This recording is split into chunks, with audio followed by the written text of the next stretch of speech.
Welcome back to The Explainer.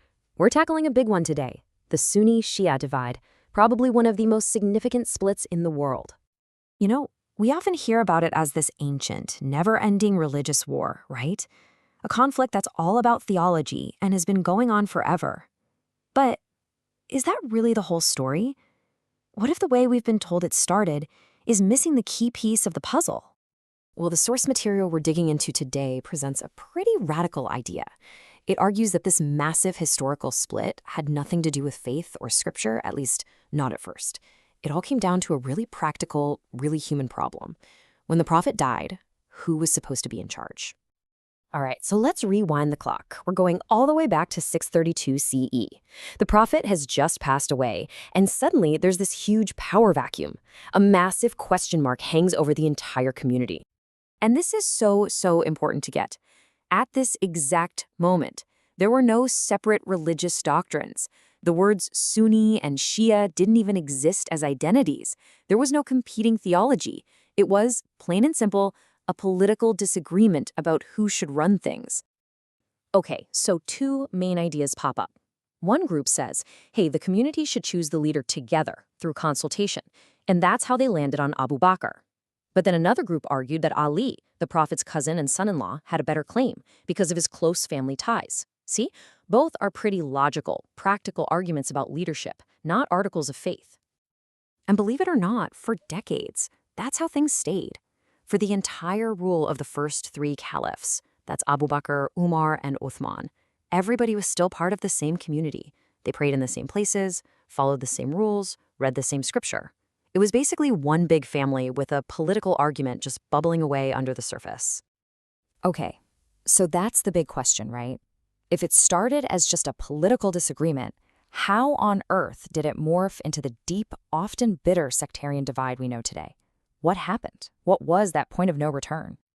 Well, according to this perspective, it wasn't a single event. It was a process that unfolded over almost half a century. That first disagreement in 632 got a lot more intense during Ali's time as caliph, with internal conflicts forcing people to pick a side. But the real catastrophic break, the moment everything changed, happened in 680 CE. This is it. This is the moment. The killing of Hussein, the prophet's own grandson, at Karbala. It just shattered everything. It wasn't about politics anymore. It became this deep, profound moral crisis, a feeling of absolute injustice and betrayal that took what was a political preference and forged it into a permanent, separate identity. And that moral wound, that rupture, basically created the perfect soil for something totally new to grow: separate religious doctrines. The political crack was about to have a massive theological building constructed right on top of it. Now, you've got to understand, this didn't happen overnight. Not even close. It took more than 200 years for those early political loyalties to get fully fleshed out and written down into the complex theological and legal systems that we call Sunni and Shia Islam today. From this viewpoint, they are fundamentally human historical constructions. And this is where you can really see how those two paths diverged. On the Sunni side, you get this model where leadership comes from community agreement and religious authority lies with scholars. But on the Shia side, it's totally different. The model is centered on the prophet's family line, with imams viewed as these special, spiritually guided leaders. And again, these whole systems were built up centuries after the fact. Okay, so we've walked through the historical argument. Now the source asks us to look at all of this through a different lens, the lens of the Qur'an itself. And according to this reading, the message couldn't be clearer. It's direct, it's consistent. The Qur'an speaks out time and time again against dividing the faith into different groups or sects. And the language gets, well, incredibly strong. This verse is basically saying that for those who split the religion, the deen, the prophet has nothing to do with them. Think about that. It's not just saying it's a bad idea. It's framing it as an act that cuts you off completely from the prophet's entire mission. That's a huge statement. So here's the key distinction this perspective makes. It's okay to disagree. Having different interpretations, different ways of reasoning, that's totally fine. What's not okay, according to this view, is to take those disagreements and build walls, to create these permanent named groups, sects, and then claim we're the only ones who are right. That's the line in the sand that was supposedly crossed. The argument then takes another step. It points to verses in the Quran that say the prophet himself didn't know the future. He didn't have access to the unseen. So if that's true, then there's no way he could have known about the empires that would come later, or the complex theological arguments of the 9th century, or even the names Sunni and Shia. And here's the final piece of that argument.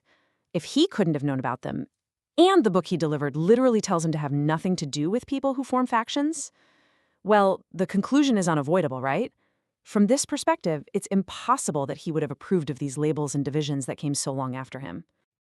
So if the whole split started with politics, and scripture itself warns against this kind of division, what's the solution? What's the way out? Well, the source we're looking at doesn't just diagnose the problem, it actually proposes a path forward. And it's a really interesting framework. The idea isn't to go back in time or make everyone agree on centuries of theology. No, it's much more radical. It's about changing what unity even means. It's about shifting focus away from your group label and onto your own personal actions. It's about prioritizing justice over just being loyal to your side. And ultimately, it's about building a community based on shared ethics, not on everyone having the exact same doctrine. All right, so let's just quickly wrap up the core argument we've walked through. This perspective completely flips the script on the Sunni-Shia narrative. It says the divide started with politics, not piety. The theology we see today was built up over centuries, shaped by history and power. And if you look at it just through the lens of the Quran, these sectarian labels are seen as human inventions, not part of the original divine guidance. And all of this leaves us with a really big, thought-provoking question, doesn't it? If we take this perspective seriously, is it actually possible for shared ethics to heal a divided history? Can focusing on a common moral ground overcome centuries of conflict that's all tangled up in politics, history, and deep-seated identity? Can that really heal a wound that has shaped so much of our world? It's a lot to think about. Thanks for joining me.